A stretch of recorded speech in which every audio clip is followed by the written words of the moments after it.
କିଛି ହେଇନଥାଉ।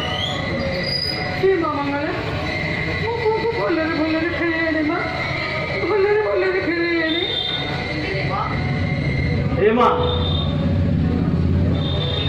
ସତ୍ୟ, ହଁ ମା, ରାସ୍ତାରେ ଆସିଲା ବେଳେ ଏକ ଅପ୍ରୀତିକର ପରିସ୍ଥିତି ସୃଷ୍ଟି ହେଇଗଲା ମା। ସେଥିପାଇଁ ଆସୁ ଆସୁ ଟିକେ ଡେରି ହେଇଗଲା। ଆରେ ଆସୁନ, ଭିତରକୁ ଆସ।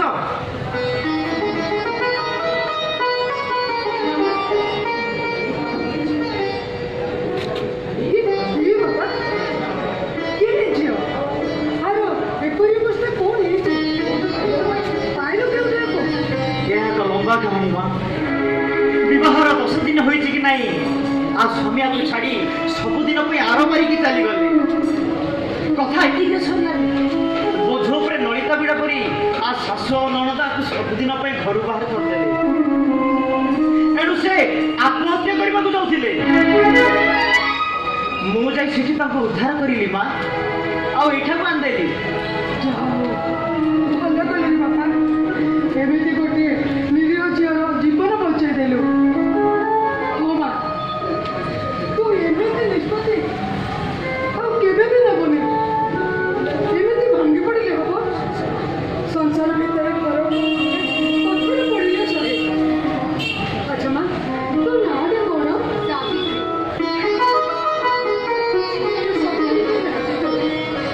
ଏପରି ନାଁଟିଏ ପାଇଁ ନିଜକୁ ହୀନ ମନେ କରୁଛୁ?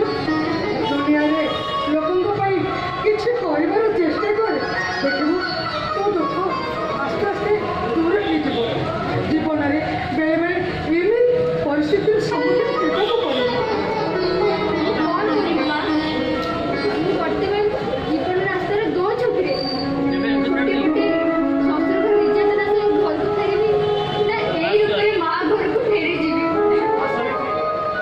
ମୋ ମତରେ ତମେ ତମ ମା ଘରକୁ ଯିବା ଆଦୌ ଠିକ ହବନି। କାହିଁକି ନା ଆମ ହିନ୍ଦୁ ସଂସ୍କୃତି ଅନୁଯାୟୀ ଗୋଟେ ଝିଅ ବାହା ହେଇ ତା ଶାଶୁ ଘରକୁ ଗଲା ପରେ ତା ଶାଶୁଘର ହିଁ ତା ପାଇଁ ସ୍ୱର୍ଗ ପାଲଟିଯାଏ। ଓ ସେଠାରେ ସେ ଜୀବନର ଶେଷ ନିଶ୍ୱାସ ପର୍ଯ୍ୟନ୍ତ ସବୁ ସୁଖ ଦୁଃଖ ସହି ସେଇ ଶାଶୁ ଘର ଲୋକମାନଙ୍କର ହିଁ ମଙ୍ଗଳ କାମନା କରିଥାଏ। ବାପା ସତ୍ୟ, ଶୀଘ୍ର ଆସ। ଗୋଟେ ନାରୀର ଶାଶୁଘର ତା ପାଇଁ ଗର୍ଭଭୂମି, ସ୍ୱର୍ଗ। ତାହେଲେ ତୁ ମୋତେ କ'ଣ କରିବି? ନାରୀ ମା, ଯେତେବେଳେ ଯେମିତି ହେଲେ ତୁ ଶାଶୁଘରକୁ ଚାଲିଯିବାକୁ ହାଏ ମା, ମୁଁ ସେଠିକି ଆଉ ଯାଇପାରିବିନି। କାହିଁକି ନା ମୋ ଶାଶୁ ଆଉ ନଣନ୍ଦ ମୋତେ ଧକ୍କାରେ ଘରୁ ବାହାର କରିଦେଲେ। ସାବିତ୍ରୀ, ଆସନ୍ତାକାଲି ମୁଁ ନିଜେ ଯାଇ ତମକୁ ତମ ଶାଶୁ ଘରେ ଛାଡ଼ି ଦେଇ ଆସିବି। ଆରେ, ମୋ କଥା ଟିକେ ଶୁଣନ୍ତୁ। ନା, ମୁଁ ଆଉ କିଛି ଶୁଣିବିନି। ଜାଣିଛ, ବୁଢ଼ା ବଳଦକୁ ହଳ କଲା ବେଳେ ମାଲିକ ତାକୁ 5 ନରେ ବହୁତ ବାଡ଼ାଏ। ହଳ ସାରି ଘରକୁ ଫେରିଲେ ମାଲିକାଣୀ ବଳଦ ମୁହଁରେ ତୁଣ୍ଡି ଦେଇ ତାକୁ ଖୁଣ୍ଟିରେ ବାନ୍ଧେ। ଚରି ବୁଲି ଯାଇଥିବା ବଳଦଟା ସଞ୍ଜ ହେଲେ ଆପେ ଆପେ କାହିଁକି ଘରକୁ ଫେରି ଆସେ କହିବ? ସକାଳ ହେଲେ ଘର ମାଲିକଙ୍କ ବହୁ ପେଟ ତୁଳାଣି ବେଲେ ଯୋଉ ସ୍ନେହରେ ଆଉଁସି ପକାଏ, ସେଇ କଥାଟାକୁ ମନ ପକାଇ ବଳଦ ଆଉ ଗାଈ ମାଡ଼ ଛାଡ଼ି ଜମା ଯାଇପାରେ ନା, ଆଦୌ ଯାଇପାରେ ନା।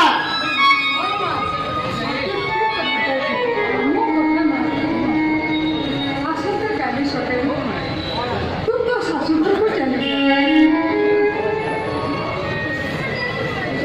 ଠିକ ଅଛି, ଆସନ୍ତାକାଲି ସକାଳୁ ମୁଁ ନିଜେ ଯାଇ ସାବିତ୍ରୀ ତାଙ୍କ ଶାଶୁ ଘରେ ଛାଡ଼ି ଦେଇ ଆସିବି।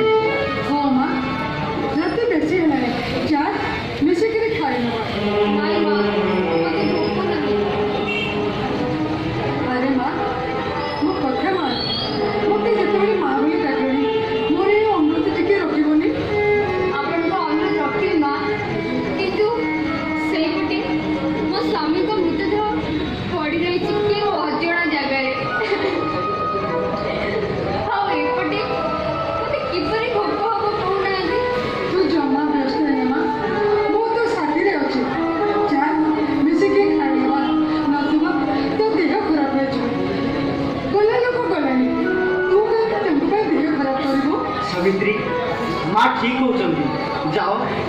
ଖାଇନିଅ।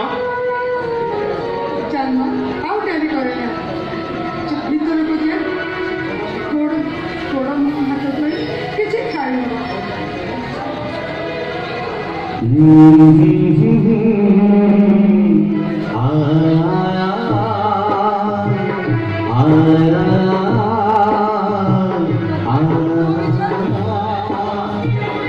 ତମେ ଚାଲ